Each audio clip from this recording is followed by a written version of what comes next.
Halo, halo, halo, halo, shalom, selamat pagi buat saudara dan di mana saja Anda berada. Hari ini saya Pendeta Menas Mirin ada di rumah dan membagikan renungan pagi untuk saudara dan saya. Shalom, saya senang sekali bertemu kembali pada kesempatan hari ini. Saya ingin bagikan tips firman Allah yang terdapat di dalam Efesus pasal 4 ayat 1 sampai dengan 15. Tapi saya akan ambil sebagai renungan dari ayat 3. Ayat 3 ini Paulus menekankan bagaimana jemaat Tuhan yang percaya kepada Kristus, mereka berusaha memelihara kesatuan roh yang diikat di dalam damai sejahtera itu. Bapak Ibu Saudara sekalian yang saya kasih dalam Yesus Kristus, memang Efesus itu kita kenal, di mana dia ada di Asia Kecil waktu itu. Dia ada di bawah pemerintahan Romawi. Saat ini kota Efesus ada di Turki. Dia salah satu provinsi yang terkenal. Waktu itu Efesus ini dibuka oleh Rasul Paulus, dan selama 3 tahun dia ada di sana di jemaat Efesus, dan banyak orang yang percaya menerima Yesus, mengaku dan menerima Yesus sebagai Tuhan dan Juru Selamat pribadi. Beberapa waktu kemudian, dengan tuntunan Roh Kudus, dia dipimpin pergi ke Makedonia. Dan beberapa waktu kemudian dia ditangkap karena pemberitaan Injil. Puji Tuhan, dia ditahan di kota Roma. Waktu dia masih di penjara, menggunakan pakaian rompi orange atau pakaian yang biasa pakai ketika setiap narapidana yang ada di tahanan atau di lembaga. Rasul Paulus, dia ada di tahanan. Dia tidak cemas dengan tahanan yang ditahan. Dia juga tidak hitung kapan saya dilepaskan. Dan dia juga tidak pikir bagaimana saya harus bebas. Tapi dia ada di penjara, ingat di jemaat Efesus. Karena jemaat Efesus adalah buah sulung dari hasil pelayanan Paulus. Karena itu dia menulis surat ini. Ayat 1 dia bilang bahwa saya dipenjarakan karena pemberitaan Injil. Tapi saya ingat supaya kamu hidup berbadanan dengan firman. Berbadanan itu artinya hidup sesuai dengan kebenaran firman Allah yang telah diajarkan oleh Rasul Paulus, dan jemaat mengikuti sesuai dengan kebenaran firman Allah yang mereka terima. Pengajaran yang diajarkan terutama adalah kerendahan hati, lemah lembut, ada kesabaran, dan juga ada kasih. Dari ayat 1 sampai dengan ayat 2, Paulus menekankan supaya jemaat harus memiliki hati yang merendahkan diri. Saya tidak ada apa-apa, hanya Tuhan yang lebih tinggi. Saya kecil, saya lemah, saya hanya alat saja yang Tuhan bangkil untuk menjadi anggota tubuh Kristus, menjadi anak Tuhan. Itu hanya kemurahan Tuhan, bukan karena hasil usahanya, bukan juga karena hasil pekerjaannya, bukan juga karena hasil pendidikannya, tapi semua itu mercy of God, blessing of God. God gave the church. Itu hanya kemurahan Tuhan. Karena itu setiap jemaat, Paulus minta supaya jemaat Efesus merendahkan diri. Kerendahan hati itu penting. Tuhan Yesus saja menjadi teladan. Dia tidak mempertahankan kesetaraan dengan Allah, tapi merendahkan diri datang ke dalam dunia, mengambil bagian kodrat manusianya, lahir di kandang yang hina. Itu satu bukti kerendahan Allah, Yesus Kristus. Dan dia mau supaya manusia yang percaya Yesus pun merendahkan diri. Paulus menekankan itu. Yang kedua, Paulus juga menekankan bahwa jemaat yang sudah menjadi anak Tuhan, orang Kristen bukan KTP Kristen, tapi yang hidup sesuai dengan kebenaran firman Tuhan yang disingkat menjadi berpadanan. Hidup lemah lembut, hidup saling menghargai, hidup saling menerima sebagai satu tubuh dalam tubuh Kristus. Tanpa perbedaan, kau dari golongan ini, kau dari golongan ini, saya dari golongan ini. Tapi mereka saling menerima antara satu sama yang lain. Dan itu yang disebut dengan lemah lembut. Dan yang ketiga adalah kesabaran. Kesabaran ini tidak cepat mengambil keputusan, tidak cepat bertindak, dan tidak cepat melakukan tindakan. Tapi melihat, berusaha memahami, mengerti titik persoalannya, lalu memberi jawaban yang membangun, yang menolong, yang menghiburkan, yang bisa saling melengkapi, sehingga saling menerima antara satu sama yang lain. Dan yang keempat adalah kasih.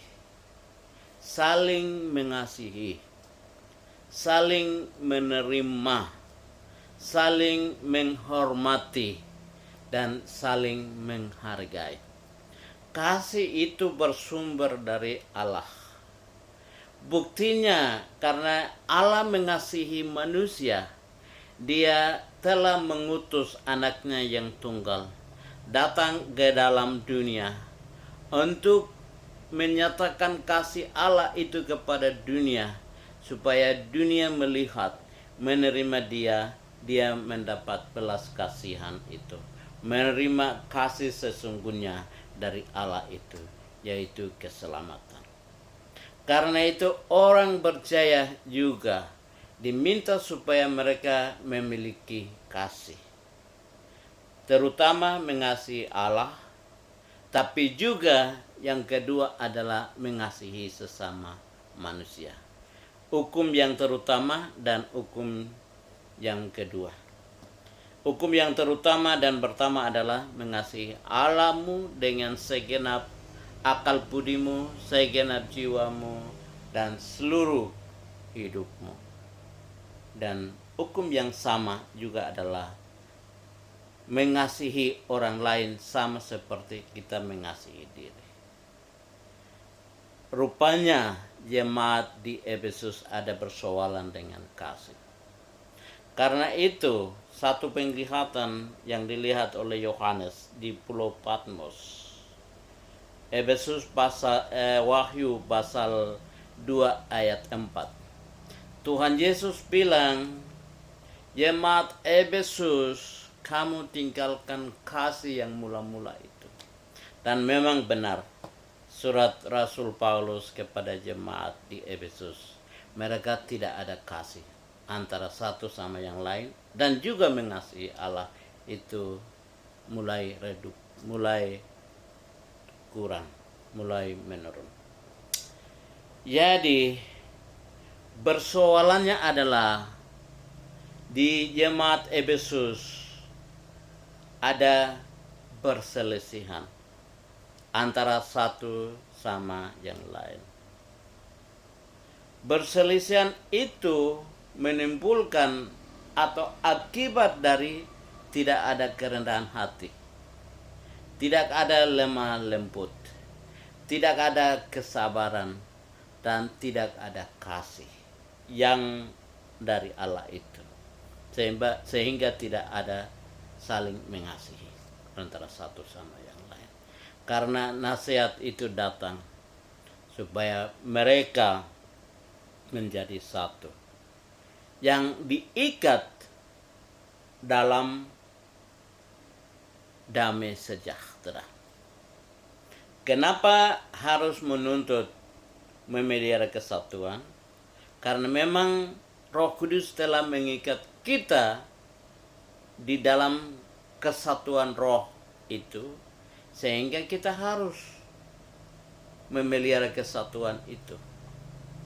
Dan ayat 4 dan 5, 6 juga menjelaskan kita satu tubuh, satu iman, satu Tuhan, satu pengharapan, dan satu Allah. Berarti kita semua yang percaya Yesus mempunyai kesatuan yang kita miliki, yang tidak dapat dipisahkan oleh situasi, keadaan, atau pengaruh apapun. Karena kita mempunyai satu iman yang kita percaya Yesus. Kita mengakui kita mempunyai satu Allah dari semua Allah, yaitu Allah Yahweh, Elohim Adonai. Dia adalah Allah yang kita percaya. Kita mempunyai Allah yang hidup, bukan Allah yang mati. Bukan Allah yang diciptakan oleh tangan manusia. Allah yang kekal. Dan kita menyembah satu Allah. Karena itu setiap orang percaya mempunyai kesatuan roh yang diikat oleh damai sejahtera. Bapak, Ibu, Saudara sekalian. Dan yang kedua, masalah yang kedua yang dialami oleh jemaat di Efesus adalah mereka tidak menggunakan karunia yang diberikan oleh Allah itu dalam tugas pelayanannya. Mereka memilih pemimpin, mungkin diaken, atau penatua jemaat, atau tugas yang lain. Mereka pilih kasih. Mereka memilih karena mungkin kemampuannya, mungkin pendidikannya, mungkin dia orang berada, sehingga mereka percayakan dia sebagai seorang pemimpin, tidak menggunakan karunia atau tidak berdasarkan karunia, sehingga hasil pelayanannya itu tidak relevan, tidak sesuai, tidak memadai, sehingga terjadi di ayat 2. Tidak ada kerendahan hati, tidak ada lemah lembut, tidak ada kesabaran, tidak ada kasih. Pengaruh dari cara pelayanan yang tidak berdasarkan karunia yang diberikan. Akhirnya pelayanan itu tidak berhasil. Tidak ada kesatuan yang menonjol dalam pelayanan maupun kehidupan jemaat. Bapak Ibu Saudara sekalian yang saya kasih dalam Yesus Kristus, di dalam gereja Gidi saya belum melihat banyak yang menggunakan karunia, tapi kebanyakan mereka memilih karena orangnya. Mungkin karena dia punya pendidikan bagus, mungkin karena dia punya berada, atau hal-hal yang bisa dilihat oleh material, dipercayakan, dan hasilnya itu tidak signifikan, tidak relevan, tidak memadai.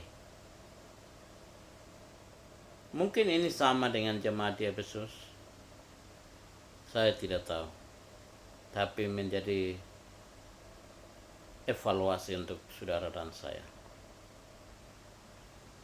Dan karena itu penting, setiap pemimpin, setiap kepercayaan yang diberikan oleh gereja, oleh Tuhan melalui gereja ini, kita menggunakan karunia supaya jemaatnya bisa dibina, memberi makan rohani yang lezat, yang gemuk, yang sehat, supaya jemaatnya terisi, jemaatnya makan dengan baik, jemaatnya dipimpin dengan baik, sehingga jemaat itu, pelayanan kita akan berakar, bertumbuh, dan menjadi dewasa.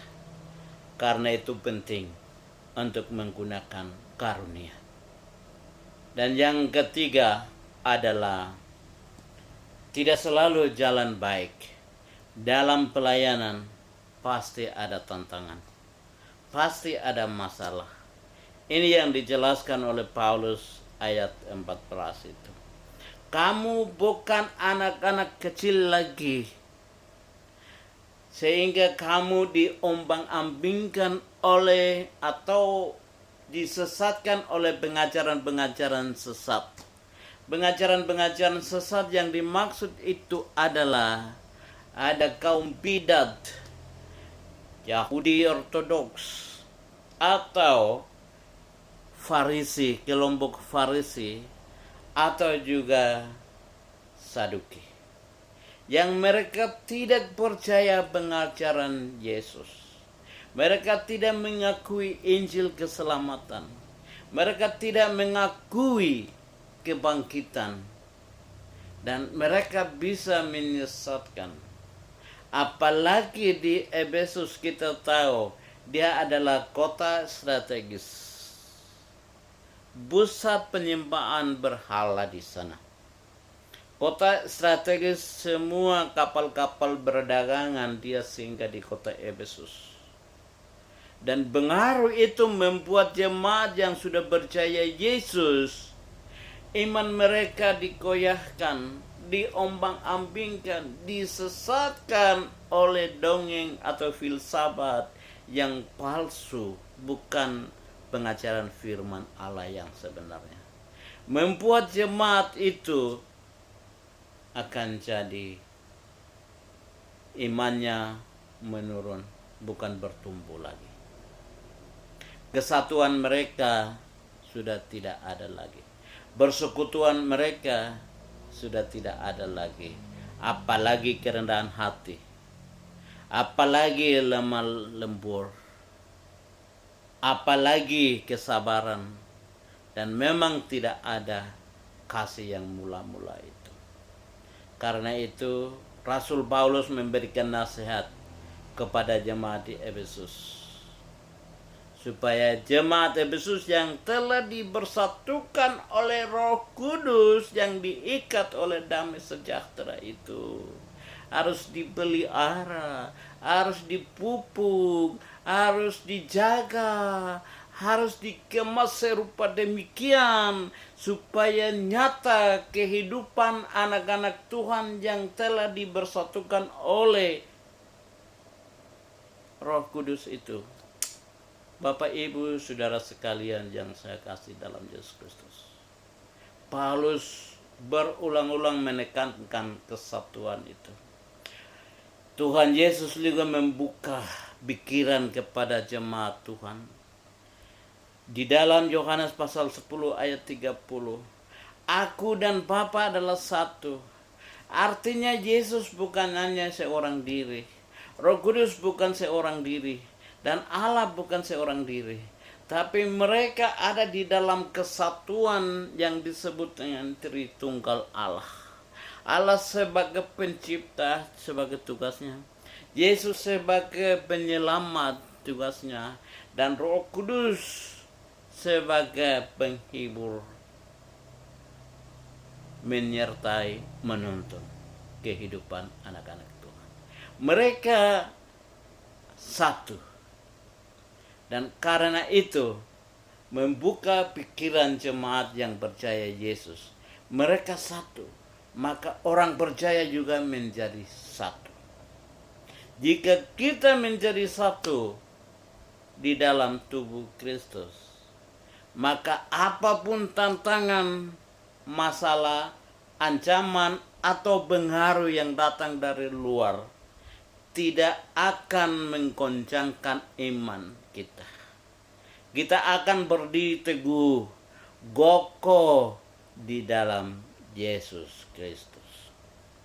Bapak, Ibu, Saudara sekalian yang saya kasih dalam Yesus Kristus, saya senang sekali Paulus bilang memelihara kesatuan roh yang diikat dalam damai sejahtera. Memang damai sejahtera itu tidak bisa dia tumbuh sendiri. Karena itu Yesaya pasal 53 ayat 17. Damai sejahtera itu tumbuh ketika ada kebenaran, ketika ada keadilan, ketika ada kejujuran dalam kehidupan orang-orang percaya kepada Kristus, menjadi anak Tuhan.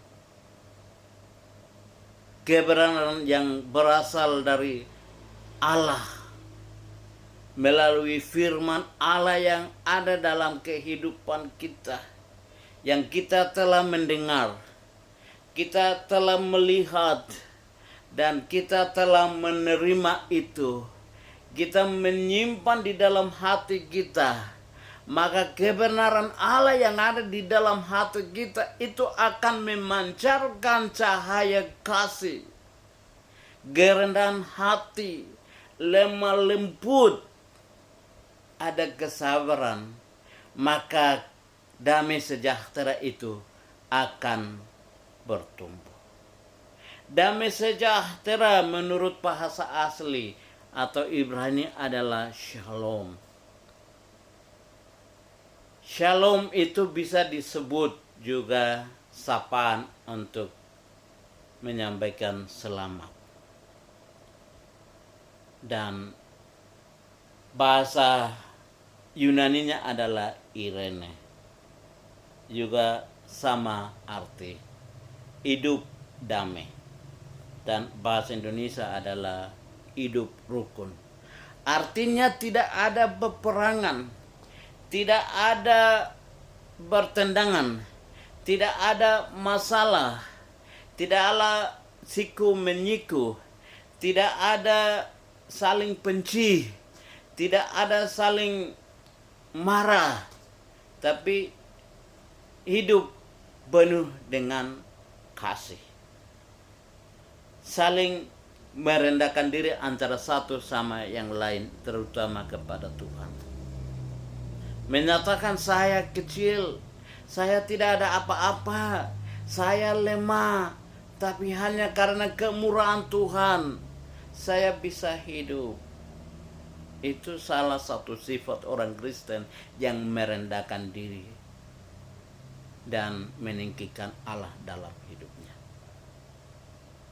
Ketika Yesus naik ke surga, dia tidak membawa damai sejahtera itu, tapi dia meninggalkan di dunia ini supaya damai sejahtera itu akan menyertai kehidupan orang-orang percaya, akan bertumbuh di tengah-tengah orang percaya, dan dia akan menjadi kehidupan orang-orang yang telah menjadi umat Tuhan, anak Tuhan. Bapak, Ibu, Saudara sekalian yang saya kasih Yesus Kristus, kesatuan dan damai sejahtera itu walaupun beda, tapi mereka saling ada berkaitan.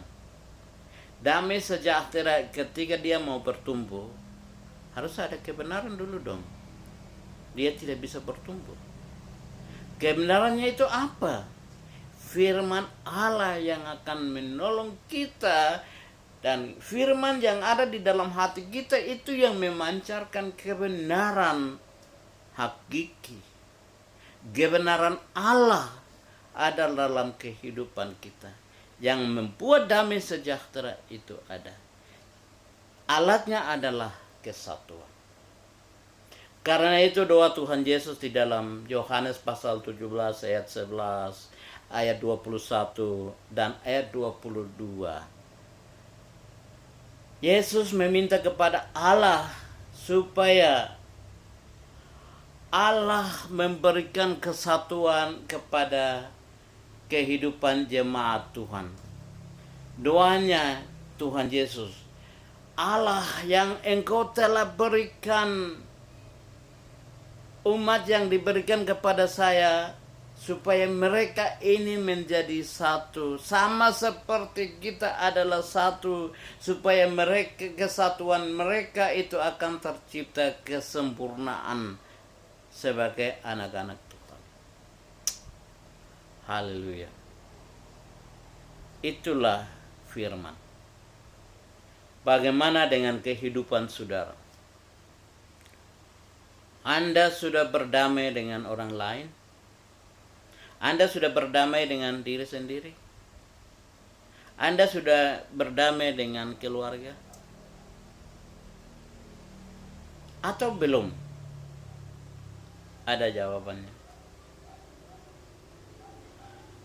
Apakah Anda sudah bersatu dengan atasanmu? Apakah Anda sudah bersatu dengan bawahanmu? Apakah Anda bersatu dengan jemaat?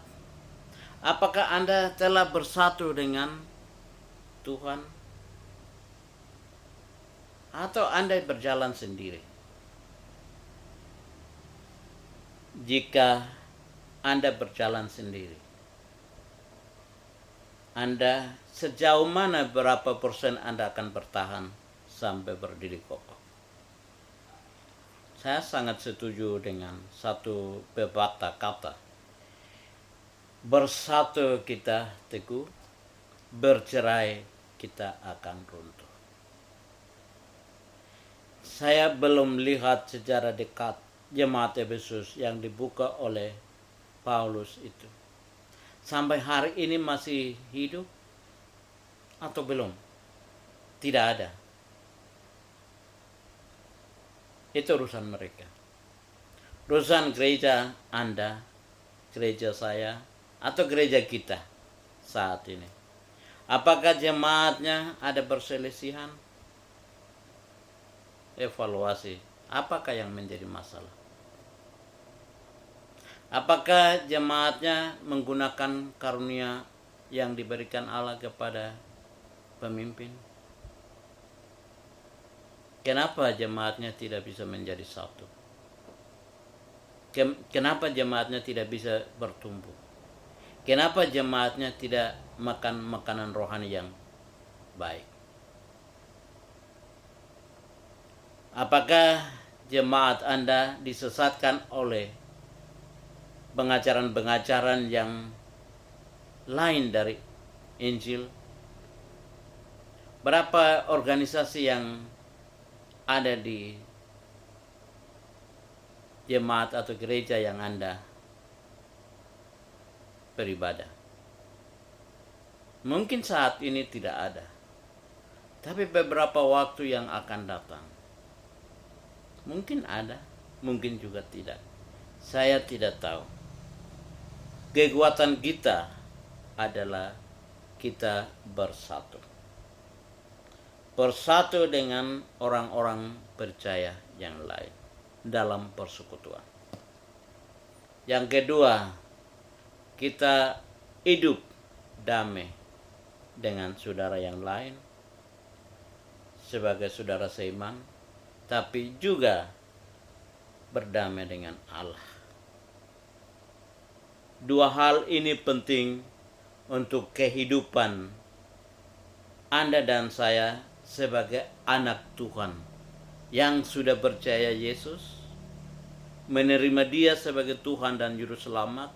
Roh Kudus ada di dalam hati kita yang selalu memancarkan kebenaran Allah dalam kehidupan kita melalui sikap, sifat, perilaku, dan tutur kata yang menunjukkan bahwa kita adalah anak Tuhan yang telah bersatu dengan Allah, dan kita telah berdamai dengan Allah, sehingga kasih kemuliaan Allah itu akan memancarkan dalam kehidupan saudara dan saya. Semoga firman yang singkat ini akan menjadi berkat untuk saudara, tapi juga untuk saya. Shalom, Tuhan memberkati.